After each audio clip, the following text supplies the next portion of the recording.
IND Bangla Tech চ্যানেলে আপনাকে স্বাগতম।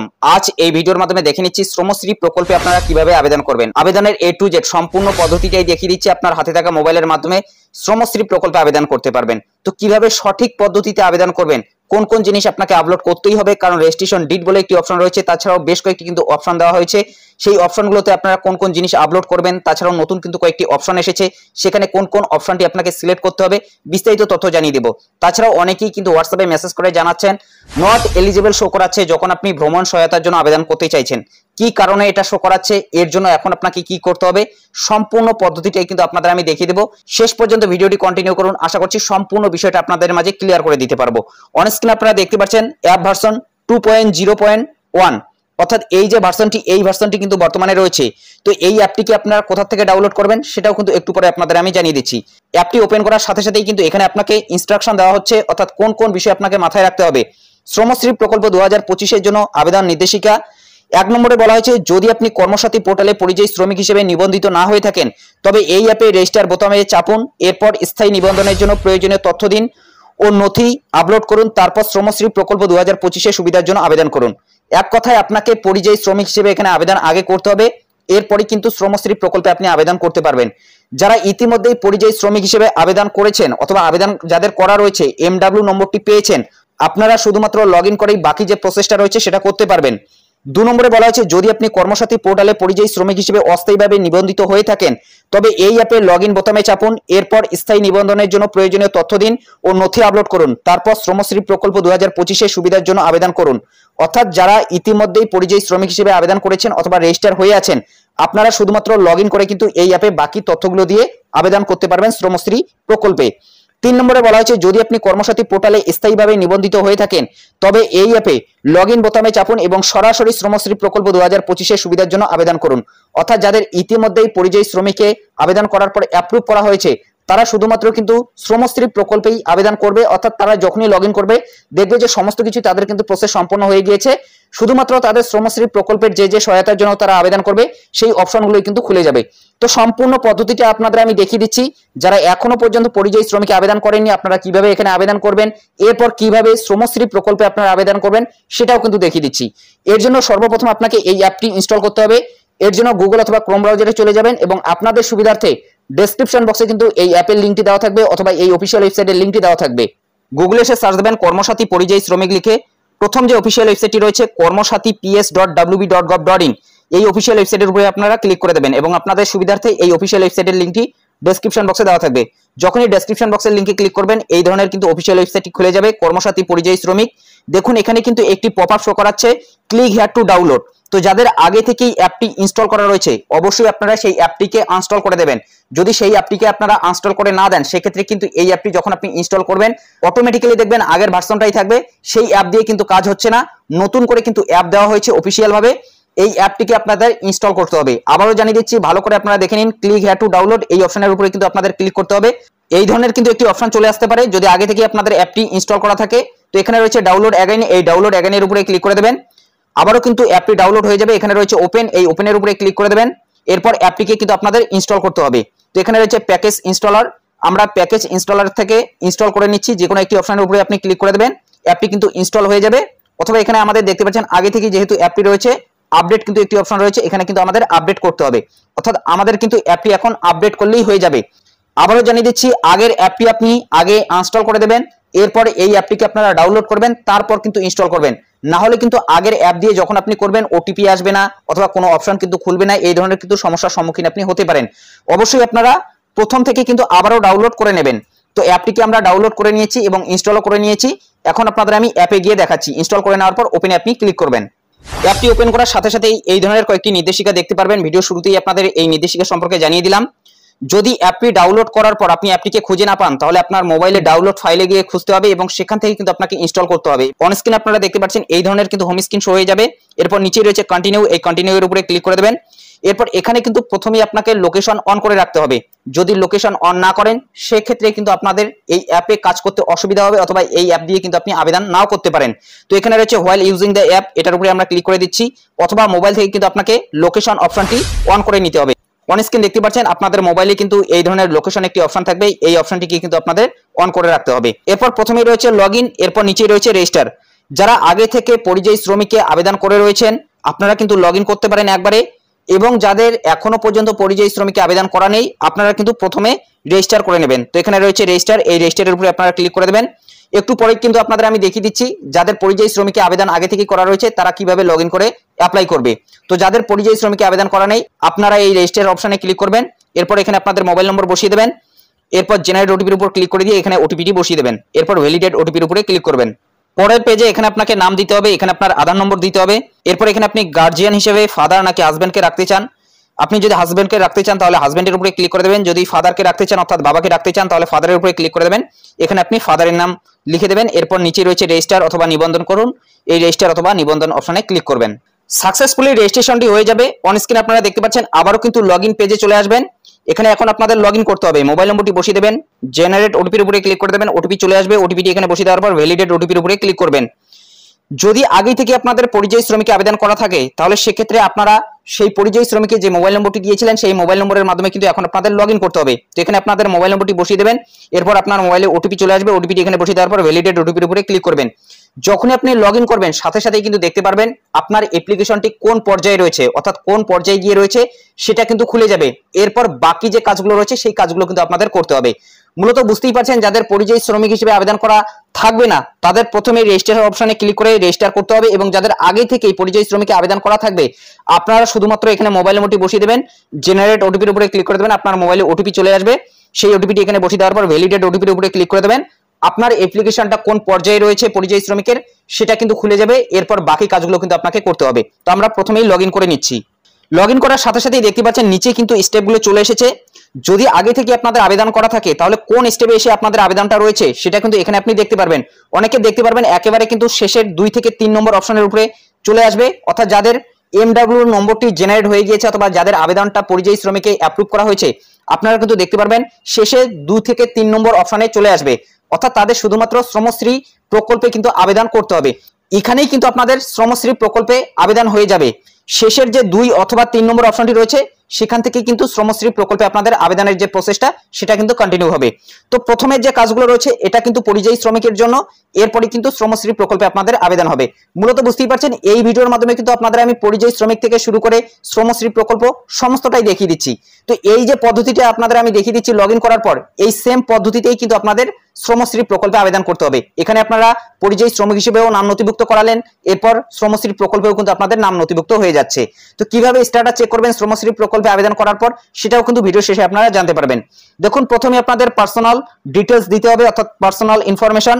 এখানে আপনারা নাম দেখতে পারবেন, রেজিস্ট্রেশন করার সময় যে নামটি দিলেন যদি কোনো ধরনের ভুল হয়ে থাকে সেটা কিন্তু এখান থেকে আপনি এডিট করে নেবেন। এখানে আপনাদের মোবাইল নম্বরটি থাকবে, আপতকালীন একটি মোবাইল নম্বর দেবেন অর্থাৎ বাড়ির যে কোনো একটি কিন্তু মোবাইল নম্বর দিতে পারেন। এরপর একটু উপরে তুলে নেবেন, এখানে গার্ডিয়ান নেম দেখতে পারবেন। আপনার জেন্ডারটি এখান থেকে সিলেক্ট করে নেবেন, যদি পুরুষ হয়ে থাকেন তাহলে মেল, যদি মহিলা হয়ে থাকেন তাহলে ফিমেল, যদি আদার্স কোনো আপনার জেন্ডার হয়ে থাকে তাহলে আদার্সের উপরে ক্লিক করে দেবেন। এরপর এখান থেকে ধর্মটা সিলেক্ট করে নেবেন, আপনার যে ধর্ম হবে সেটার উপরে টিক দিয়ে দেবেন। এরপর এখান থেকে ক্যাটাগরিটা সিলেক্ট করে নেবেন, general, SC, ST, OBC A নাকি ওবিসি বি, আপনার ক্ষেত্রে যেটা হবে সেটার উপরে আপনি ক্লিক করে দেবেন। এরপর এখান থেকে আপনাদের ডেট অফ বার্থটি কিন্তু সিলেক্ট করতে হবে। তো এই যে ক্যালেন্ডার চিহ্নটি দেখতে পাচ্ছেন এটার উপরে ক্লিক করে দেবেন। এরপর এখান থেকে কিন্তু আপনাদের সালটা সিলেক্ট করতে হবে। এখানে যে দেখতে পাচ্ছেন 2025 রয়েছে, এখান থেকে আপনি সালটি সিলেক্ট করে নেবেন। এরপর এখানে রয়েছে মাস, এখান থেকে কিন্তু মাসটা আপনি সিলেক্ট করে নেবেন। যে মাস হবে সেই মাসের উপর ক্লিক করে দিয়ে সেখানকার তারিখটা কিন্তু আপনাকে সিলেক্ট করতে হবে। এরপর ওকের উপরে ক্লিক করে দেবেন, অটোমেটিক্যালি কিন্তু এখানে তারিখটা চলে আসবে। এরপর এখানে আপনার আধার নম্বরটি দেখতে পারবেন। এরপর এখান থেকে আপনি রেশন কার্ড টাইপটা সিলেক্ট করে নেবেন, আপনার কি রেশন কার্ড রয়েছে, এএওয়াই নাকি এসপিএইচএইচ নাকি পিএইচএইচ, আরকেএসওয়াই 1 আরকেএসওয়াই 2, এবং প্রত্যেকটা কার্ডের পাশেই কিন্তু বাংলাতে রয়েছে, অর্থাৎ প্রত্যেকটা অপশনের পাশেই কিন্তু আপনি দেখতে পাচ্ছেন বাংলাতে রয়েছে। এবং যে অপশনগুলোতে স্টার মার্ক দেওয়া রয়েছে এগুলো কিন্তু আপনাদের পূরণ করতেই হবে, এবং যেগুলোতে স্টার মার্ক দেওয়া নেই সেগুলো কিন্তু না পূরণ করলেও হবে। এরপর এখানে আপনাকে রেশন কার্ড নম্বরটি বসাতে হবে, এরপর এখানে আপনাদের ভোটার কার্ড নম্বরটি বসাতে হবে। সমস্ত কিছু বসিয়ে দেওয়ার পর সেভ অ্যান্ড নেক্সট এই বাটনের উপরে ক্লিক করবেন। এরপর পরবর্তী পেজে আপনাকে স্থায়ী ঠিকানা দিতে হবে, অর্থাৎ পশ্চিমবঙ্গের স্থায়ী ঠিকানা। প্রথমে এখান থেকে আপনাকে জেলাটি সিলেক্ট করে নিতে হবে, এরপর এখান থেকে মহকুমাটি, এরপর আপনি কোন এরিয়ার মধ্যে থাকেন, ব্লক, মিউনিসিপ্যালিটি নাকি কর্পোরেশন, সেটা কিন্তু এখান থেকে সিলেক্ট করতে হবে। তো এখান থেকে আমরা মহকুমাটি সিলেক্ট করে নিচ্ছি। এরপর এখান থেকে আপনাদের ব্লকটি সিলেক্ট করে নেবেন, এরপর এখান থেকে আপনাদের গ্রাম পঞ্চায়েতটি, এরপর এখান থেকে আপনাদের থানাটি। তো যে যে অপশনগুলো এখানে স্টার মার্ক দেওয়া রয়েছে এগুলো কিন্তু আপনাদের পূরণ করতেই হবে। এবং যদি আগের পেজে কোনো ধরনের ভুল হয়ে থাকে তাহলে নিচে রয়েছে ব্যাগ, এই ব্যাগ অপশনের উপর ক্লিক করে দিয়ে আগের পেজে চলে যাবেন, সেখান থেকে সেই অপশনটি ঠিক করে নেওয়ার পর সেভ অ্যান্ড নেক্সট বাটনে ক্লিক করবেন, তাহলে কিন্তু পরবর্তী পেজে আবারও চলে আসবেন।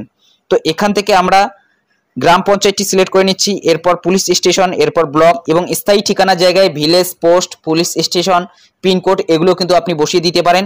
পরপর করে কমা দিয়ে কিন্তু আপনি বসিয়ে দেবেন, এরপর সেভ অ্যান্ড নেক্সট বাটন এটার উপরে ক্লিক করে দেবেন। এরপর পরের পেজে আপনাকে কর্মস্থলের বিবরণ দিতে হবে। এই নম্বরে বলা হয়েছে বর্তমানে পশ্চিমবঙ্গের বাইরে কিন্তু দেশের অভ্যন্তরে কর্মরত আবেদনকারীদের জন্য, এবং বি নম্বরে বলা হয়েছে বর্তমানে ভারতের বাইরে কর্মরত আবেদনকারীদের জন্য, অর্থাৎ যারা ভারতের বাইরে রয়েছে তাদের জন্য বি নম্বরটি এবং যারা ভারতের মধ্যে রয়েছে তাদের জন্য এ নম্বরটি।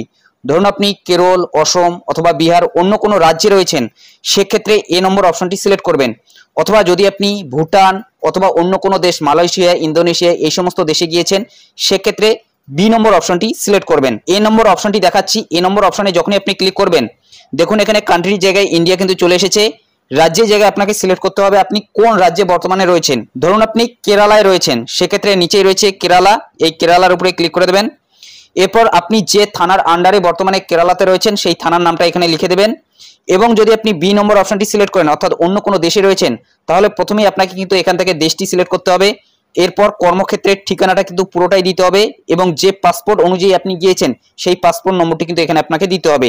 তবে ভুটানের ক্ষেত্রে কিন্তু অনেকের অসুবিধা হতে পারে, যারা ভুটানে রয়েছেন হয়তো অনেকের পাসপোর্ট নেই, সেক্ষেত্রে হেল্পলাইন নম্বরে যোগাযোগ করবেন অথবা বাড়ি থেকে কাউকে হেল্পলাইন নম্বরে যোগাযোগ করার জন্য বলবেন।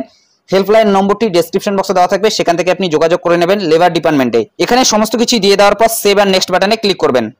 এরপর পরের পেজে আপনাকে কাজের ধরন অথবা কাজের সম্পূর্ণ ডিটেলসটা দিতে হবে। প্রথমেই রয়েছে কাজের ধরন নির্বাচন করুন, এই অপশনের উপর ক্লিক করে দিয়ে এখান থেকে আপনাকে সঠিক অপশনটি চুজ করে নিতে হবে। আপনি বর্তমানে সেখানে যে কাজের সাথে যুক্ত রয়েছেন সেটা কিন্তু এখান থেকে সিলেক্ট করতে হবে। প্রথমেই রয়েছে এগ্রিকালচার, যদি সেখানে গিয়ে আপনি কৃষি কাজের সাথে যুক্ত থাকেন তাহলে এগ্রিকালচারের উপরে ক্লিক করবেন। এরপরে রয়েছে carpenter, construction, domestic help, electrician, garments, health care, hospitality, jewellery, manufacturing, mason, অর্থাৎ কেউ যদি রাজমিস্ত্রি কাজের সাথে যুক্ত থাকে তাহলে মেশন অপশনটি সিলেক্ট করে নিতে পারেন। Plumber, self employed, stone cutting and polishing, transport, অর্থাৎ কেউ যদি পরিবহন পরিষেবার সাথে যুক্ত থাকে তাহলে ট্রান্সপোর্ট অপশনটি সিলেক্ট করতে পারেন। এবং এগুলোর মধ্যে কোনো যদি অপশন আপনার ক্ষেত্রে প্রযোজ্য না হয় তাহলে আদার অপশনের উপরে টিক দিয়ে দেবেন। তো আপনার ক্ষেত্রে যেটা হবে সেটার উপরে আপনি টিক দিয়ে দেবেন। এরপর এখানে বলা হয়েছে পশ্চিমবঙ্গ থেকে কবে গিয়েছিলেন বাইরে পরিযায়ী শ্রমিক হিসেবে কাজ করতে, অর্থাৎ যে তারিখে আপনি সেই রাজ্যে গিয়েছিলেন অথবা সেই জায়গায় গিয়েছিলেন সেটা কিন্তু এই ক্যালেন্ডারের উপর ক্লিক করে দিয়ে সিলেক্ট করে নিতে হবে। যে তারিখে গিয়েছিলেন সেটা এখান থেকে আপনি সিলেক্ট করে নেবেন। এরপরই বলা হয়েছে আনুমানিক দৈনিক মজুরি, সেখানে আপনি বর্তমানে কত টাকা মজুরি পাচ্ছেন দৈনিক অর্থাৎ দিনে, সেটা কিন্তু আনুমানিক এখানে একটা দিয়ে দেবেন। যদি আপনি 500 টাকা মজুরি পেয়ে থাকেন সেক্ষেত্রে এখানে কিন্তু আপনি 500 দিয়ে দেবেন। এরপরই বলা হয়েছে সেলফ এজেন্ট আদার পারসন, অর্থাৎ আপনি সেখানে যে কাজে যুক্ত হয়েছেন সেটা কার মাধ্যমে, এখান থেকে সিলেক্ট অপশনে ক্লিক করে যদি আপনি নিজে থেকে সেখানে কাজে গিয়ে থাকেন তাহলে সেলফের উপরে ক্লিক করবেন। যদি আপনি এজেন্টের মাধ্যমে গিয়ে থাকেন অর্থাৎ কোনো ঠিকাদারের মাধ্যমে সেক্ষেত্রে এজেন্টের উপরে টিক দিয়ে দেবেন। যদি আদার কোনো ব্যক্তির দ্বারা গিয়ে থাকেন সেক্ষেত্রে আদারের উপরে টিক দিয়ে দেবেন। আপনি যার দ্বারা যাবেন সেটার উপরে কিন্তু আপনাকে টিক দিতে হবে। যদি আপনি নিজে গিয়ে থাকেন তাহলে সেলফের উপরে টিক দিয়ে দেবেন। এবং যদি আপনি এজেন্টের দ্বারা গিয়ে থাকেন অর্থাৎ আপনি যদি কোনো ঠিকাদারের দ্বারা গিয়ে থাকেন তাহলে এখানে এজেন্টের উপরে ক্লিক করে দেবেন এবং এজেন্টের কিন্তু সম্পূর্ণ ডিটেলসটা দিতে হবে। এখানে এজেন্টের নাম দিতে হবে, এজেন্টের মোবাইল নম্বর, এজেন্টের পুরো ঠিকানাটা এখানে দিয়ে দেবেন এবং নিয়োগকারীর নাম, এরপরে রয়েছে নিয়োগকারীর ফোন নম্বর, অর্থাৎ নিয়োগকারী বলতে আপনি যেখানে কাজ করছেন সেখানকার কিন্তু ঠিকানা দিতে পারেন। এবং এগুলোতে কিন্তু স্টার মার্ক দেওয়া নেই, যেগুলিতে স্টার মার্ক দেওয়া নেই সেগুলো কিন্তু পূরণ না করলেও হবে, শুধুমাত্র যেগুলোতে স্টার মার্ক দেওয়া রয়েছে এগুলো কিন্তু আপনাদের পূরণ করতে হবে। যদি আপনি এজেন্ট অপশনটি সিলেক্ট করেন সেক্ষেত্রে কিন্তু আপনার ঠিকাদারের সম্পূর্ণ ঠিকানাটা দিতে হবে। প্রথমে ঠিকাদারের এখানে নাম, ঠিকাদারের মোবাইল নম্বর এবং ঠিকাদারের এখানে অ্যাড্রেসটা। এবং যদি আপনি সেলফে টিক দেন অর্থাৎ নিজে থেকে সেখানে কাজে যুক্ত হন সেক্ষেত্রে কিন্তু এই ডিটেলসগুলো আপনাকে দিতে হবে না। এরপর সমস্ত কিছু এখানে দিয়ে দেওয়ার পর সেভ অ্যান্ড নেক্সট বাটনে ক্লিক করবেন। এরপর পরের পেজে একটি ডিক্লারেশন থাকবে, আমি এত দ্বারা ঘোষণা করছি যে এই নথিতে প্রদত্ত তথ্য আমার জ্ঞান এবং বিশ্বাস অনুসারে সত্য এবং নির্ভুল, অর্থাৎ এখানে আপনি যে তথ্যগুলো দিলেন সবগুলোই সত্য কিন্তু আপনি এখানে ঘোষণা দিচ্ছেন। এই চেক বক্সের উপরে আপনি টিক দিয়ে দেবেন। এরপর বলা হয়েছে অস্থায়ী নিবন্ধন নম্বর তৈরি করুন এবং সংরক্ষণ করুন, অর্থাৎ আপনার কর্মসাথী পরিযায়ী শ্রমিক পোর্টালে একটি অস্থায়ী কিন্তু রেজিস্ট্রেশন নম্বর জেনারেট হবে। এরপরই এখানে রয়েছে সেভ অ্যান্ড নেক্সট, এই সেভ অ্যান্ড নেক্সট বাটনে ক্লিক করবেন। অন স্ক্রিন দেখতেই পাচ্ছেন নিচে কিন্তু MWIN একটি নম্বর শো করাবে, MW দিয়ে সেই নম্বরটি শুরু হবে এবং সাথে সাথেই কিন্তু আপনার মোবাইলে SMS এর মাধ্যমে জানানো হবে এই যে আপনাদের অস্থায়ী নিবন্ধন নম্বরটি সেটা কিন্তু কর্মসাথী পরিযায়ী শ্রমিক হিসেবে নথিভুক্ত হয়ে গেল, অর্থাৎ আপনি পরিযায়ী শ্রমিক হিসেবে নাম নথিভুক্ত করালেন। এখন কিন্তু আপনাদের বাকি যে প্রসেসটা সেই প্রসেসটা কিন্তু করতে হবে। নিচে রয়েছে সেভ অ্যান্ড নেক্সট, এই সেভ অ্যান্ড নেক্সট বাটনে ক্লিক করবেন। এরপর পরের পেজে প্রিভিউ ডিটেলস পূর্বরূপ বিবরণ দেখতে পারবেন। যা যা পূরণ করলেন সব ডিটেলস এখানে থাকবে। ব্যক্তিগত বিবরণ, ঠিকানার বিবরণ, কর্মস্থলের বিবরণ, নিয়োগকর্তার বিবরণ, ব্যাংকের বিবরণ, মনোনীত ব্যক্তির বিবরণ, এইগুলো কিন্তু এখানে থাকবে না। পরের পেজে কিন্তু এগুলো আপনাকে পূরণ করতে হবে। একটু উপরে তুলে নেবেন। Photo, Aadhaar, bank passbook, passport, voter card, এগুলোতে কিন্তু নো ফটো রয়েছে, অর্থাৎ এখনো পর্যন্ত আপনি আপলোড করেননি। আপলোড করার জন্য সেভ অ্যান্ড নেক্সট এই বাটনের উপরে ক্লিক করতে হবে। যদি কোনো কিছু আপনি এডিট করতে চান সেক্ষেত্রে এই ব্যাগ অপশনের উপরে ক্লিক করে দেবেন, এবং আগে যদি কোনো কিছু সংশোধনের প্রয়োজন পড়ে সেক্ষেত্রে আপনি ব্যাগের উপর ক্লিক করে দিয়ে সেটা সংশোধন করার পর আবারও সেভ অ্যান্ড নেক্সট বাটনে ক্লিক করবেন, তাহলে কিন্তু আবারও এই পেজে চলে আসবেন। তো আমরা যেহেতু পরের পেজে যাব এই জন্য সেভ অ্যান্ড নেক্সট এই বাটনে ক্লিক করছি। এরপর পরের পেজে আপনাকে ব্যাংক ডিটেলস দিতে হবে, এরপর নমিনি ডিটেলস। ব্যাংক ডিটেলসের জায়গায় প্রথমেই ব্যাংকের নামটা আপনাকে সিলেক্ট করতে হবে। আপনার যে ব্যাংক হবে সেই ব্যাংকটি এখান থেকে আপনি সিলেক্ট করে নেবেন। এখানে কিন্তু সব ব্যাংকই রয়েছে। এরপর নিচে রয়েছে শাখার নাম, এটাও কিন্তু আপনার ব্যাংকের পাসবুকেই পেয়ে যাবেন, অর্থাৎ আপনার যে ব্রাঞ্চ রয়েছে সেই ব্রাঞ্চটা কিন্তু এখান থেকে সিলেক্ট করতে হবে। তো এখানে কিন্তু অনেক ব্রাঞ্চ পেয়ে যাবেন, একটু সমস্যা হবে, তবে এখান থেকে কিন্তু আপনার অ্যাকচুয়াল যে ব্রাঞ্চটি রয়েছে সেটা খুঁজে নিতে হবে। তো এখান থেকে যখনই আপনার ব্রাঞ্চটি সিলেক্ট করে নেবেন সাথে সাথেই কিন্তু এখানে আপনার আইএফএসসি কোডটি চলে আসবে, এবং এখানে কিন্তু আপনাদের অ্যাকাউন্ট নম্বরটি বসাতে হবে। এরপর একটু আপনি উপরে তুলে নেবেন। এরপর এখানে আপনাকে নমিনি ডিটেলস দিতে হবে, নমিনির নাম এখানে দিতে হবে, নমিনির সাথে আপনার কি সম্পর্ক সেটা কিন্তু এখান থেকে সিলেক্ট করে নিতে হবে। এখানে দেখুন রয়েছে father, mother, guardian, brother, sister. আপনি যাকেই নমিনি হিসেবে রাখতে চাইছেন তার সাথে আপনার যা সম্পর্ক থাকবে সেটা কিন্তু এখান থেকে সিলেক্ট করতে হবে। এরপর নমিনির আধার নম্বর কিন্তু এখানে দিতে হবে, নমিনির এখানে মোবাইল নম্বর দিতে হবে। এগুলোতে কিন্তু স্টার মার্ক দেওয়া রয়েছে, এগুলো কিন্তু আপনাদের পূরণ করতেই হবে, অর্থাৎ নমিনি কিন্তু একজনকে রাখতেই হবে। আপনি বাবাকে রাখতে পারেন, মাকে রাখতে পারেন, বোনকে রাখতে পারেন, ভাইকে রাখতে পারেন, যাকেই রাখবেন তার কিন্তু এখানে আধার নম্বর লাগবে, সেই ব্যক্তির মোবাইল নম্বর, এবং এখানে কিন্তু সেই ব্যক্তির নাম। সমস্ত কিছুই দিয়ে দেওয়ার পর সেভ অ্যান্ড নেক্সট বাটনে ক্লিক করবেন। এরপর পরের পেজে ফ্যামিলি ডিটেলস অর্থাৎ পারিবারিক বিবরণ দিতে হবে। এখানে রয়েছে সিলেক্ট, এই সিলেক্টের উপর ক্লিক করে দিয়ে যদি আপনার পরিবার থাকে তাহলে ইয়েস এর উপরে টিক দিয়ে দেবেন, যদি আপনার পরিবার না থাকে তাহলে নোর উপরে টিক দিয়ে দেবেন। যদি নোর উপরে টিক দেন তাহলে কিন্তু কোনো ফ্যামিলি মেম্বারকেই অ্যাড করার প্রয়োজন নেই। যদি আপনি ইয়েস এর উপরে টিক দেন অর্থাৎ আপনার পরিবার রয়েছে, সেক্ষেত্রে সদস্যের নাম কিন্তু প্রথমে দিতে হবে। এরপর সেই সদস্যের জেন্ডারটা এখান থেকে সিলেক্ট করতে হবে, মেল নাকি ফিমেল, যদি মহিলা হয়ে থাকে তাহলে ফিমেল, যদি পুরুষ হয়ে থাকে তাহলে মেল। এরপর সেই মেম্বারের কত বয়স রয়েছে সেই বয়সটা কিন্তু এখানে দিতে হবে, এবং সেই মেম্বারের আধার নম্বর দিতে হবে, এবং আধার নম্বরের জায়গায় দেখতে পাচ্ছেন স্টার মার্ক দেওয়া নেই, আধার নম্বর না দিলেও কিন্তু হবে।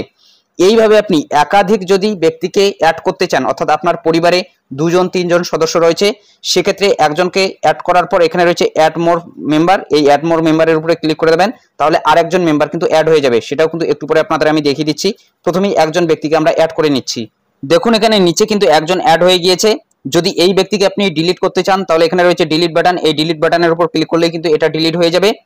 এবং যদি আরো একজন ব্যক্তিকে আপনি অ্যাড করতে চান তাহলে এখানে রয়েছে অ্যাড মোর ফ্যামিলি মেম্বার্স, এটার উপরে ক্লিক করে দেবেন। এটার উপরে যখনই ক্লিক করে দেবেন আবারও কিন্তু এখানে অপশনগুলো খুলে যাবে। এখানে আপনি সেই সদস্যের নাম লিখে দেবেন, জেন্ডারটা সিলেক্ট করে নেবেন, এরপর বয়সটা এখানে দিয়ে দেবেন, এবং সেই ব্যক্তির আধার নম্বর দেবেন, এবং আধার নম্বরের জায়গায় কিন্তু স্টার মার্ক দেওয়া নেই, আধার নম্বর না দিলেও হবে। তো এইভাবে একাধিক ব্যক্তিকে কিন্তু আপনি অ্যাড করতে পারেন। অ্যাড করে নেওয়ার পর নিচে রয়েছে সেভ অ্যান্ড নেক্সট, এই সেভ অ্যান্ড নেক্সট বাটনে ক্লিক করবেন।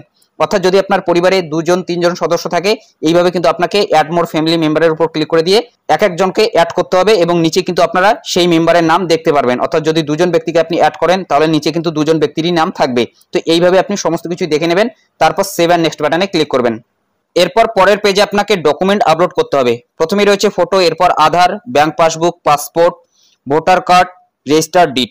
তো যে অপশনগুলোর পাশে স্টার মার্ক দেওয়া রয়েছে এগুলো কিন্তু আপনাদের আপলোড করতেই হবে, এবং যেগুলোতে স্টার মার্ক দেওয়া নেই এগুলো কিন্তু আপলোড না করলেও হবে। তো দেখুন এখানে রয়েছে রেজিস্টার ডিড, এই রেজিস্টার ডিটের উপরে কিন্তু স্টার মার্ক দেওয়া নেই, অর্থাৎ এটা কিন্তু আপলোড না করলেও হবে, এবং এই রেজিস্টার ডিড কিন্তু লাগবে না। তাছাড়াও পাসপোর্টের জায়গাও কিন্তু দেখতে পাচ্ছেন স্টার মার্ক দেওয়া নেই, অর্থাৎ যারা বাইরের দেশে কাজ করতে গিয়েছেন তাদের ক্ষেত্রেই কিন্তু পাসপোর্টটা লাগবে। তাছাড়া যারা দেশের ভিতরেই রয়েছেন, অর্থাৎ অন্য কোনো রাজ্যে আপনারা কাজ করার জন্য গিয়েছেন অথবা পরিযায়ী শ্রমিক হিসেবে রয়েছেন, আপনাদের ক্ষেত্রে কিন্তু এই পাসপোর্টটা দিতে হবে না। শুধুমাত্র আপনাকে ফটো, আধার কার্ড, ব্যাংকের পাসবুক এবং ভোটার কার্ড, এই 4টি ডকুমেন্টে আপলোড করতে হবে। এবং দেখুন এখানে সাইজ রয়েছে 500 কেবির মধ্যে কিন্তু আপনাকে সেটা আপলোড করতে হবে। জেপিজি, পিএনজি, পিডিএফ যে কোনো ফরম্যাটে কিন্তু আপনি আপলোড করতে পারেন। তো কিভাবে আপনি ছবি থেকে পিডিএফ করবেন, তাছাড়াও যদি আপনাদের ছবির সাইজ কমাতে হয় কিভাবে ছবির সাইজ কমাবেন সে নিয়ে অলরেডি একটি ভিডিও দেওয়া রয়েছে, সেটার লিংক ডেসক্রিপশন বক্সে দেওয়া থাকবে, সেখান থেকে সেই ভিডিওটি আপনারা দেখে নেবেন। এবং যে সাইজটা এখানে চাওয়া হচ্ছে সেই সাইজের উপরেই কিন্তু আপনাদের আপলোড করতে হবে, অর্থাৎ 500 কেবির নিচে কিন্তু আপনাকে আপলোড করতে হবে। তো এখানে আপনি আপনার পাসপোর্ট মাপের একটি ফটো আপলোড করে দেবেন। আধার কার্ডের ব্যাক সাইড এবং ফ্রন্ট সাইড অর্থাৎ দুই সাইডে কিন্তু আপনাকে আপলোড করতে হবে। তো আধার কার্ডের ছবি তুলে ভালো করে কিন্তু আপনি পিডিএফ ফরম্যাটে সেটা আপলোড করে দিতে পারেন। এরপর ব্যাংকের পাসবুক এবং ভোটার কার্ডও কিন্তু আপনি পিডিএফ ফরম্যাটে আপলোড করতে পারেন। যদি দুই সাইড আপনাদের ছবি তোলা থাকে সেক্ষেত্রে আপনি কিন্তু ছবি তুলে ভালো করে পিডিএফ ফরম্যাটে ভোটার কার্ডটাও আপলোড করে দেবেন। তো এখানে কিন্তু এই 4টি জিনিসই আপনাকে আপলোড করতে হবে এবং 500 কেবির নিচে। তো পিডিএফ ফরম্যাটেও কিন্তু আপনি এগুলো আপলোড করতে পারেন এবং ফটোর ক্ষেত্রে আপনাদের রিকমেন্ড করব জেপিজি ফরম্যাটে আপনি দেবেন। তো সমস্ত কিছু দিয়ে দেওয়ার পর নিচেই রয়েছে সেভ এন্ড নেক্সট, এই সেভ এন্ড নেক্সট বাটনে ক্লিক করবেন এবং দেখুন এখানেও কিন্তু আপনি একটি ডিক্লারেশন দিচ্ছেন, উপরোক্ত ঘোষণাটি আমার জ্ঞান এবং বিশ্বাস অনুযায়ী সঠিক। যদি কোনো তথ্য ভুল প্রমাণিত হয় তবে আমি আইন অনুযায়ী শাস্তিযোগ্য হব এবং অনুচিতভাবে প্রাপ্ত অর্থ ফেরত দিতে বাধ্য থাকব। যদি অন্যায়ভাবে এখান থেকে আপনি টাকা নেন সেক্ষেত্রে কিন্তু সেই টাকা আপনাকে ফেরত দিতে হবে। সমস্ত কিছু দেখে নেওয়ার পর নিচেই রয়েছে সেভ এন্ড নেক্সট, এই সেভ এন্ড নেক্সট বাটনে ক্লিক করবেন। এরপর পরের পেজে বলা হচ্ছে শ্রমশ্রী প্রকল্পে অন্তর্গত সুবিধাগুলি পেতে নিম্নলিখিত তথ্যাবলী প্রদান করুন। অর্থাৎ এখন কিন্তু আপনাকে শ্রমশ্রী প্রকল্পে আবেদনের জন্য এই সমস্ত তথ্য দিতে হবে। প্রথমেই রয়েছে সম্ভাব্য যাত্রার তারিখ, অর্থাৎ আপনি যে বাড়ি ফিরবেন অথবা পশ্চিমবঙ্গে ফিরবেন তার সম্ভাব্য তারিখ কিন্তু একটা সিলেক্ট করতে হবে, অথবা ইতিমধ্যে যদি আপনি বাড়িতে এসে গিয়েছেন সেক্ষেত্রে কিন্তু আপনাকে সেই তারিখটাই উল্লেখ করতে হবে যে তারিখে আপনি বাড়িতে এসেছেন। তো এখানে এই যে ক্যালেন্ডার রয়েছে এখান থেকে আপনাকে কিন্তু সিলেক্ট করতে হবে, অথবা যে তারিখে আপনি বাড়ি আসার জন্য প্রস্তুত রয়েছেন সেটা কিন্তু এখানে আপনাকে সিলেক্ট করতে হবে। যদি আপনি বাড়ি এখনো পর্যন্ত না এসে থাকেন সেক্ষেত্রে কিন্তু আপনারা ভ্রমণ সহায়তা পাবেন, কিন্তু যদি ইতিমধ্যেই বাড়িতে এসে গিয়েছেন সেক্ষেত্রে কিন্তু আপনি ভ্রমণ সহায়তা পাবেন না। কারণ যখন প্রথমে আপনি অ্যাপটি লগ ইন করলেন অথবা খুললেন সাথে সাথেই কিন্তু আপনাকে লোকেশন পারমিশনটি দিতে হয়েছে, সেই লোকেশনের মাধ্যমে কিন্তু এই অ্যাপ থেকে ট্র্যাক করা হচ্ছে যে আপনি কোথা থেকে আবেদন করছেন। যদি আপনি ওয়েস্ট বেঙ্গল অর্থাৎ পশ্চিমবঙ্গ থেকেই আবেদন করে থাকেন সেক্ষেত্রে কিন্তু ভ্রমণ সহায়তা পাবেন না, অর্থাৎ ভ্রমণ সহায়তার জন্য যে 5,000 টাকা দেওয়ার কথা সেটা পাবেন না। যারা কেরালা অথবা বিহার অর্থাৎ যে রাজ্যে বর্তমানে সে রয়েছে সেই রাজ্য থেকে যদি আবেদন করে সেক্ষেত্রে সেই ব্যক্তি কিন্তু এই ভ্রমণ সহায়তা পাবে। অর্থাৎ এখনো পর্যন্ত সেই ব্যক্তি বাড়ি আসেনি, বাড়ি আসার জন্য সেই ব্যক্তি প্রস্তুত, সেক্ষেত্রে কিন্তু সেই ব্যক্তিকে সেই জায়গা থেকে আবেদন করতে হবে। দেখুন এখানে কিন্তু বলা হয়েছে আপনি ভ্রমণ সহায়তার জন্য যোগ্য নন কারণ আপনি পশ্চিমবঙ্গে ফিরে এসেছেন, তবে আপনি পুনর্বাসন ভাতা এবং অন্যান্য সহায়তার জন্য যোগ্য। এরপর এখানে আপনাকে ওকেতে টিক দিতে হবে। এরপর এখানে বলা হয়েছে ফ্রম স্টেট, অর্থাৎ যে রাজ্য থেকে আপনি এসেছেন অথবা যে দেশ থেকে আপনি এসেছেন। যদি অন্য কোনো দেশ থেকে এসে থাকেন তাহলে ফ্রম কান্ট্রি এটার উপরে টিক দিয়ে দেবেন, যদি অন্য কোনো রাজ্য থেকে এসে থাকেন তাহলে ফ্রম স্টেট এটার উপরে টিক দিয়ে দেবেন। এরপর এখান থেকে আপনি সেই রাজ্যটি সিলেক্ট করে নেবেন, অর্থাৎ যে রাজ্যে আপনি ছিলেন। এরপর গন্তব্যস্থানে ওয়েস্ট বেঙ্গলে সিলেক্ট করা থাকবে। এরপর যাত্রার মাধ্যম আপনি কি মাধ্যমে এসেছেন, রেল, রোড, এয়ার, ওয়াটারওয়েজ যেটার মাধ্যমে এসেছেন সেটা এখান থেকে সিলেক্ট করে নেবেন। এরপর ফিরে আসার কারণটা কিন্তু এখানে আপনাকে সিলেক্ট করতে হবে। প্রথমেই বলা হয়েছে পশ্চিমবঙ্গে অধিবাসী হিসেবে হয়রানি, বৈষম্যের সম্মুখীন, কর্মহীনতা, স্বাস্থ্যজনিত সমস্যা, দুর্ঘটনার কারণে অক্ষমতা, বর্তমান কর্মস্থলে চাকরির অভাব অথবা অন্যান্য। যদি এখানে আপনি দেখতে পারেন কোনো কারণে আপনার ক্ষেত্রে প্রযোজ্য হচ্ছে না সেক্ষেত্রে অন্যান্য রয়েছে, এই অন্যান্যর উপরে কিন্তু আপনি টিক দিতে পারেন, অর্থাৎ আপনি এখান থেকে যে কোনো একটি অপশন কিন্তু সিলেক্ট করে নেবেন। এরপর এখানে বলা হয়েছে অতিরিক্ত বিবরণ, যদি অন্য কোনো আপনি বিবরণ দিতে চান সেটা কিন্তু এখানে লিখে দিতে পারেন। এরপর এখানে বলা হয়েছে নিবন্ধিত দলিল নং, এটা কিন্তু স্টার মার্ক দেওয়া নেই, এটাও কিন্তু দেওয়ার প্রয়োজন নেই। সমস্ত কিছু দিয়ে দেওয়ার পর সেভ আর নেক্সট বাটন এটার উপরে ক্লিক করবেন। এরপর পরের পেজ অথবা ফাইনাল পেজে চলে আসবেন। এতক্ষণ যা যা ডিটেলস আপনি দিলেন সমস্ত কিছু এখানে দেখতে পারবেন। প্রিভিউ ডিটেলসে অথবা পূর্বরূপ বিবরণে কিন্তু সমস্ত কিছু দেখে নেবেন। পার্সোনাল ডিটেলস, অ্যাড্রেস ডিটেলস, তাছাড়া ওয়ার্ক প্লেস ডিটেলস অর্থাৎ কর্মস্থলের বিবরণ, তাছাড়াও নিয়োগকর্তার বিবরণ, ব্যাংক বিবরণ, মনোনীত ব্যক্তির বিবরণ, সমস্ত কিছু একবার আপনি দেখে নেবেন। এরপরে আপলোড ডকুমেন্ট দেখতে পারবেন কোন কোন ডকুমেন্টগুলো আপনি আপলোড করলেন। যদি এখনো পর্যন্ত কোনো ডকুমেন্ট আপনি আপলোড করে না থাকেন সেক্ষেত্রে আপডেট ডকুমেন্ট এটার উপর ক্লিক করে দিয়ে কিন্তু সেই ডকুমেন্টটি এখান থেকে আপলোড করে দিতে পারেন।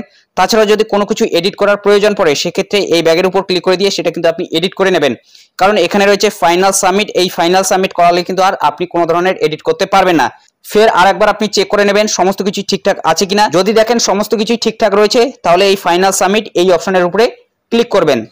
ফাইনাল সাবমিট করার সাথে সাথেই আপনার লোকেশনটি ট্র্যাক করা হবে এবং অন স্ক্রিন আপনারা দেখতে পাচ্ছেন not eligible for travel assistance এই লেখাটি আমাদের শো করাচ্ছে। তো এটি কি কারণে শো করাচ্ছে সেটা এখন আপনাদের আমি বিস্তারিত জানিয়ে দিচ্ছি। দেখুন আমাদের current location West Bengal India রয়েছে এবং জার্নি ডেটটা 2/10/2025, অর্থাৎ আমরা কিন্তু আগামী মাসের 2 তারিখে দিয়েছি, অর্থাৎ আমরা বাড়িতে আসব। এর মানেটা কি, আমরা এখনো পর্যন্ত বাইরের রাজ্যে রয়েছি, কিন্তু আমরা আবেদন করছি পশ্চিমবঙ্গ থেকেই। পশ্চিমবঙ্গ থেকে আবেদন করলে কিন্তু হবে না, আপনি যে রাজ্যে রয়েছেন সেই রাজ্য থেকেই আপনাকে আবেদন করতে হবে। ধরুন আপনি কেরলে রয়েছেন এবং কেরল থেকে আপনি আগামী মাসে বাড়ি আসতে চাইছেন, সেক্ষেত্রে আপনাকে কেরল থেকেই কিন্তু এই অ্যাপটি লগ ইন করে আবেদন করতে হবে। অন্যথায় কিন্তু এই ধরনের not eligible for travel assistance এই লেখাটি শো হবে। এখানে যে বলা হচ্ছে not eligible for travel assistance, আপনাদের বাড়ি আসার জন্য অথবা ভ্রমণ সহায়তার জন্য যে 5,000 টাকা দেওয়ার কথা সেটার জন্য কিন্তু আপনি যোগ্য নন। বাকি যে জিনিসগুলো রয়েছে সেগুলোর জন্য কিন্তু আপনি যোগ্য, অর্থাৎ প্রতি মাসে যে 5,000 টাকা দেওয়ার কথা ছিল সেটার জন্য কিন্তু আপনি যোগ্য রয়েছেন। তবে বাড়ি আসার জন্য ভাড়া বাবদ যে 5,000 টাকা দেওয়ার কথা ছিল সেটার জন্য কিন্তু আপনি যোগ্য নন। অর্থাৎ যারা ইতিমধ্যেই বাড়ি এসেছেন আপনারা এই 5,000 টাকা পাবেন না ভ্রমণ সহায়তার জন্য। মূলত বুঝতেই পারছেন, যারা বর্তমানে কেরল, বিহার অথবা অসমে রয়েছেন, অর্থাৎ অন্য কোনো রাজ্যে রয়েছেন অথবা অন্য কোনো দেশে রয়েছেন, যদি আপনারা বাড়ি আসতে চান এবং বাড়ি আসার জন্য 5,000 টাকা ভ্রমণ সহায়তা এই প্রকল্প থেকে নিতে চান, সেক্ষেত্রে আপনাকে সেই জায়গা থেকেই কিন্তু আবেদন করতে হবে। না হলে কিন্তু আপনাদের ট্রাভেল অ্যাসিস্ট্যান্স এই যে স্কিমটি রয়েছে সেটা কিন্তু বাতিল হয়ে যাবে, অর্থাৎ আপনি 5,000 টাকা পাবেন না। তবে বাড়ি আসার পর পুনর্বাসন যে ভাতাটি রয়েছে সেটার জন্য কিন্তু আপনি এলিজিবল হবেন। এই কারণে কিন্তু আমাদের এই not eligible for travel assistance এই লেখাটি শো করাচ্ছে। যদি এখানে আমাদের কোনো পিছনো তারিখ থাকতো, অর্থাৎ আগেই আমরা বাড়ি চলে এসেছি, সেক্ষেত্রে কিন্তু এই ধরনের কিন্তু পপ আপ শো করাতো না। এরপর যদি আপনি সেভ আর নেক্সট বাটনে ক্লিক করেন, এরপর ইয়েস অপশনে ক্লিক করেন, দেখুন এখানে কিন্তু আপনাকে বলা হচ্ছে please select at least one scheme to apply, অর্থাৎ এখানে কোনো কিছু স্কিমই কিন্তু আপনার জন্য শো হবে না। যারা বাইরের রাজ্য থেকে বর্তমানে বাড়ি আসবেন প্রথমেই ট্রাভেল অ্যাসিস্ট্যান্সটা পাবেন, অর্থাৎ বাড়ি আসার জন্য ভ্রমণ সহায়তা 5,000 টাকা পাবেন। এরপর বাড়ি আসার পর বাকি যে স্কিমগুলি রয়েছে, অর্থাৎ পুনর্বাসন ভাতা অথবা আপনি যদি কোনো স্কিল ট্রেনিং নিতে চান সেক্ষেত্রে কিন্তু আবেদন করতে পারেন। অর্থাৎ ইতিমধ্যেই যারা বাড়িতে চলে এসেছে তারা পুনর্বাসন ভাতার জন্য আবেদন করতে পারে। তবে যারা এখনো পর্যন্ত বাইরের রাজ্যে রয়েছেন তারা শুধুমাত্র প্রথমে ভ্রমণ সহায়তাটা পাবে অথবা সেটার জন্য আবেদন করতে পারবে। এরপর তারা যখন বাড়িতে আসবে, বাড়ি আসার পর বাকি স্কিমগুলোর জন্য কিন্তু আবারও লগ ইন করে আবেদন করতে হবে। মূলত বুঝতেই পারছেন, এই কারণে কিন্তু আমাদের নট এলিজিবল দেখাচ্ছে, যেহেতু আমরা পরের তারিখ দিয়েছি, অর্থাৎ আমরা পরের মাসে বাড়ি আসব এই তারিখটা দিয়েছি, কিন্তু আমরা পশ্চিমবঙ্গ থেকেই আবেদন করেছি। তবে যদি এটা কেরল থেকে আবেদন করা হতো সেক্ষেত্রে কিন্তু এখানে এলিজিবলটা শো করাতো এবং বাকি যে ডিটেলসগুলো সেগুলো কিন্তু চলে আসতো। চলুন এখন আমরা দেখে নিচ্ছি যারা ইতিমধ্যেই বাড়ি চলে এসেছে তাদের ক্ষেত্রে কোন কোন অপশনগুলো খুলে যাচ্ছে। যারা বাড়িতে এসেছে এবং যোগ্য হবে তাদের জন্য কিন্তু এই ধরনের একটি পেজ খুলে যাবে। যদি 2 নম্বর অপশনের উপরে আপনি টিক দেন সেক্ষেত্রে এখানে বলা হয়েছে পুনর্বাসন ভাতা, অর্থাৎ 5,000 টাকা করে প্রতি মাসে দেওয়া হবে 12 মাস পর্যন্ত, এটার জন্য এই চেকবক্সে টিক দিতে হবে। 3 নম্বরে বলা হয়েছে দক্ষতা উন্নয়ন, প্রশিক্ষণ ও কর্মসংস্থানের সহায়তা, অর্থাৎ আপনি যদি কোনো বিষয়ে স্কিল ট্রেনিং নিতে চান সেক্ষেত্রে এই 3 নম্বর অপশনে টিক দিবেন। 4 নম্বরে বলা হয়েছে কর্মশ্রী প্রকল্পের অধীনে কর্মসংস্থান অথবা কাজ, 4 নম্বর অপশনের ক্ষেত্রে এখানে কিন্তু আপনাকে টিক দিতে হবে। তাছাড়াও যদি আপনি লোন নিতে চান সেক্ষেত্রে এখানে কিন্তু 4টি লোন রয়েছে। যদি সংখ্যালঘু সম্প্রদায়ের মধ্যে হয়ে থাকেন তাহলে সংখ্যালঘু সম্প্রদায়ের জন্য ঋণ, এ নম্বর অপশনে আপনাকে টিক দিতে হবে। বি নম্বরে বলা হয়েছে শহুরে দারিদ্র বিমোচন প্রকল্পের অধীনে ঋণ। সি নম্বরে বলা হয়েছে তপশিলি জাতি উপজাতি অন্যান্য অনগ্রসর শ্রেণী ও সাফাই কর্মচারীদের জন্য ঋণ। এবং ডি নম্বরে বলা হয়েছে ইউএসকেজেপির অধীনে স্বনিযুক্তি, অর্থাৎ আপনার ক্ষেত্রে যেটা হবে সেটার উপরে কিন্তু আপনাকে টিক দিতে হবে, অর্থাৎ লোনের জন্য কিন্তু এখানে আপনি আবেদন করতে পারেন। এবং এ নম্বর অপশনের মাধ্যমে কিন্তু পুনর্বাসন ভাতার জন্য আপনাকে আবেদন করতে হবে, অর্থাৎ বাড়ি আসার পর 5,000 টাকা করে প্রতি মাসে 12 মাস পর্যন্ত দেওয়ার কিন্তু ঘোষণা দিয়েছেন মুখ্যমন্ত্রী মমতা বন্দ্যোপাধ্যায়। এর জন্য কিন্তু এই চেকবক্সে টিক দিতে হবে। এরপর যদি আপনি স্কিল ট্রেনিং করতে চান সেক্ষেত্রে আপনাকে এই চেকবক্সের উপরে টিক দিতে হবে। 4 নম্বর অপশনের জন্য কিন্তু এই চেকবক্সের উপরে টিক দিতে হবে, অর্থাৎ যদি আপনি কোনো কিছু কাজ করতে চান। যদি আপনি লোনের জন্য আবেদন করতে চান সেক্ষেত্রে আপনার এই ABCD এর মধ্যে যেটা প্রযোজ্য হবে আপনার ক্ষেত্রে সেটার উপরে কিন্তু আপনাকে টিক দিতে হবে। এরপর নিচেই রয়েছে সেভ এন্ড নেক্সট, এই সেভ এন্ড নেক্সটের উপরে ক্লিক করে দেবেন। এরপর এখানে কিন্তু ইয়েস রয়েছে এবং এখানে কিন্তু আপনি ঘোষণা দিচ্ছেন যদি আপনি বেআইনিভাবে এখান থেকে টাকা নেন সেক্ষেত্রে কিন্তু সেই টাকা আপনাকে ফেরত দিতে হবে। তাছাড়াও এখানে কিন্তু বেশ কয়েকটি ঘোষণা দেওয়া রয়েছে, এই বিষয়গুলো কিন্তু আপনারা ভালো করে দেখে নেবেন। অর্থাৎ এক কথায় অন্যায়ভাবে কিন্তু এখান থেকে আপনি টাকা নিতে পারবেন না। যদি অন্যায়ভাবে আপনি টাকা নেন সেক্ষেত্রে কিন্তু সেই টাকা আপনাকে পরবর্তীতে ফেরত দিতে হবে, এটাই কিন্তু এখানে আপনি ঘোষণা দিচ্ছেন। এরপর ইয়েস বাটনে ক্লিক করে দেবেন, এটা কিন্তু অ্যাপ্লাই হয়ে যাবে। যে যে স্কিমে আবেদন করলেন সেই স্কিমগুলো সম্পর্কে এখানে কিন্তু ডিটেলসে বলা রয়েছে এবং লিঙ্ক দেওয়া রয়েছে, এখান থেকে কিন্তু আপনি বিস্তারিত দেখে নিতে পারেন। এখান থেকে একটু উপরে তুলে নেবেন, নিচেই রয়েছে নেক্সট, এই নেক্সট বাটনে ক্লিক করে দেবেন। এরপর একটি সার্ভে চলে আসবে, এই সার্ভেটি সাবমিট করালেও হবে না করালেও হবে। দেখুন এখানে বলা হচ্ছে you have benefited from the Utkarsh Bangla scheme. যদি আপনি উৎকর্ষ বাংলা স্কিম থেকে বেনিফিটেড হয়ে থাকেন, অর্থাৎ উপকার যদি পেয়ে থাকেন সেক্ষেত্রে ইয়েস এর উপরে টিক দেবেন, অন্যথায় কিন্তু আপনি নোর উপরে টিক দেবেন। এরপর বলা হয়েছে are you enrol under the Swasthyasathi scheme, যদি আপনার স্বাস্থ্যসাথী কার্ডের স্কিমে নাম নথিভুক্ত থাকে সেক্ষেত্রে ইয়েস এর উপরে টিক দেবেন, অন্যথায় নোর উপরে টিক দেবেন। Have any woman member of your family benefited from the Lakshmi Bhandar scheme, অর্থাৎ আপনার পরিবারের কোনো মহিলা কি লক্ষ্মীর ভান্ডার প্রকল্পের সুবিধা পেয়ে থাকে, যদি পেয়ে থাকে তাহলে ইয়েস এর উপরে টিক দেবেন, যদি না পেয়ে থাকে তাহলে নোর উপরে টিক দেবেন। অর্থাৎ আপনার ক্ষেত্রে যেটা প্রযোজ্য হবে সেটার উপরে কিন্তু আপনাকে টিক দিতে হবে। Is any member of your family receiving old age pension, অর্থাৎ আপনার পরিবারের কেউ যদি বৃদ্ধ ভাতা অর্থাৎ বয়স্ক ভাতা পেয়ে থাকে সেক্ষেত্রে ইয়েস এর উপরে টিক দেবেন, অন্যথায় নোর উপরে। Is any member of your family receiving widow pension, অর্থাৎ আপনার পরিবারের কেউ কি বিধবা ভাতা পেয়ে থাকে, যদি পেয়ে থাকে সেক্ষেত্রে ইয়েস এর উপরে টিক দেবেন, অন্যথায় নোর উপরে টিক দেবেন। Do the girls in your family receive benefits from the Kanyashree scheme, অর্থাৎ আপনার পরিবারের কোনো মেয়ে কি কন্যাশ্রী স্কিমের বেনিফিট পেয়ে থাকে, যদি পেয়ে থাকে তাহলে ইয়েস এর উপরে টিক দেবেন, অন্যথায় নোর উপরে টিক দেবেন। Is any member of your family beneficiary under মানবিক ইন কেস অফ ডিসেবিলিটি, অর্থাৎ আপনার পরিবারে কেউ কি মানবিক ভাতা অর্থাৎ প্রতিবন্ধী ভাতা পেয়ে থাকে, যদি পেয়ে থাকে তাহলে ইয়েস এর উপরে টিক দেবেন, অন্যথায় নোর উপরে টিক দেবেন। Have you enrol your name free of cost under the social security scheme, অর্থাৎ সোশ্যাল সিকিউরিটি স্কিমে কি আপনার নামটা এনরোল করা আছে, যদি করা থাকে তাহলে ইয়েস এর উপরে টিক দেবেন, অন্যথায় নোর উপরে। If any member of your family has a disability do you receive this benefit, অর্থাৎ আপনার পরিবারের কেউ কি প্রতিবন্ধী রয়েছে এবং সেটা যদি বেনিফিট নিতে চান সেক্ষেত্রে ইয়েস এর উপরে টিক দেবেন, অন্যথায় নোর উপরে। এরপর বলা হয়েছে have you receive financial assistance from the government of constructing a house, অর্থাৎ আপনি বাড়ি বানানোর জন্য কি সহায়তা পেয়েছেন, যদি পেয়ে থাকেন তাহলে ইয়েস, যদি না পেয়ে থাকেন তাহলে no. Is any member of your family enrol under the Bangla Shasya Bima অর্থাৎ ক্রপ ইন্স্যুরেন্স স্কিম, যদি বাংলা শস্য বীমাতে আপনার পরিবারের কারো নাম নথিভুক্ত থাকে সেক্ষেত্রে ইয়েস এর উপরে টিক দেবেন, অন্যথায় নোর উপরে। Is any member of your family enrol under the Krishak Bandhu scheme, অর্থাৎ কৃষক বন্ধু প্রকল্পের আপনার পরিবারের কেউ যদি সুবিধা পেয়ে থাকে তাহলে ইয়েস, অন্যথায় no. Member of your family have a Kisan credit card, আপনার পরিবারের কোনো সদস্যের যদি কিষাণ ক্রেডিট কার্ড করা থাকে সেক্ষেত্রে ইয়েস এর উপরে টিক দেবেন, অন্যথায় নো।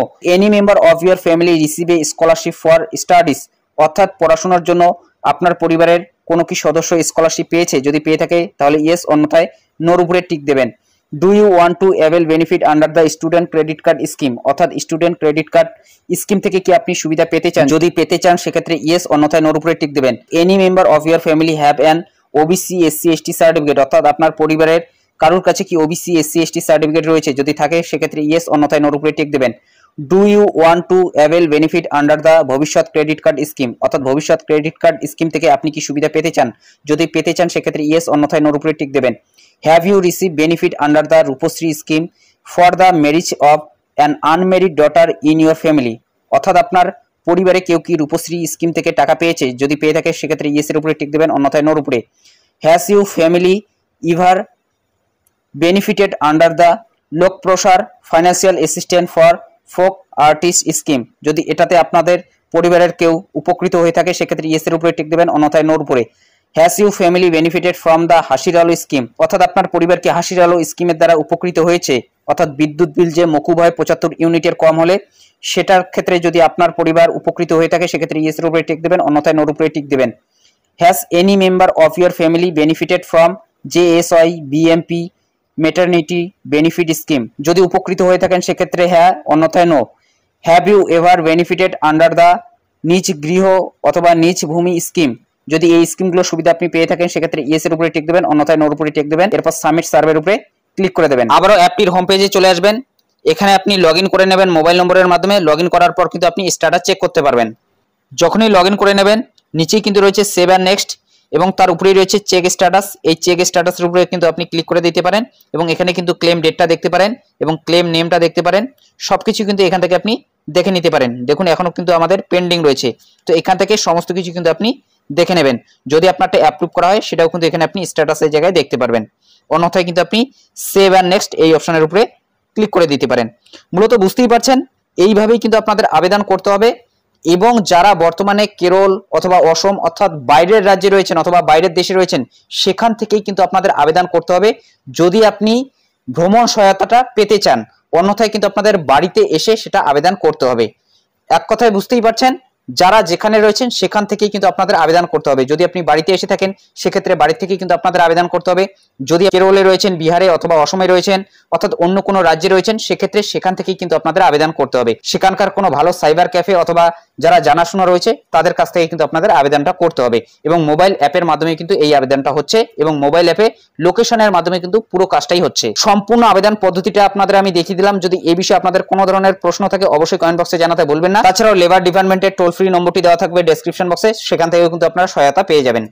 তো এটাই আপডেট দেওয়া ছিল। যদি ভিডিওটি ভালো লাগে একটি লাইক করে দেবেন, চ্যানেলে নতুন হলে চ্যানেলটি সাবস্ক্রাইব করে নিয়ে পাশে থাকা বেল আইকনটি প্রেস করে অল নোটিফিকেশনটি অন করে দেবেন। তো ভালো থাকবেন, সুস্থ থাকবেন, দেখা হচ্ছে নেক্সট ভিডিওতে।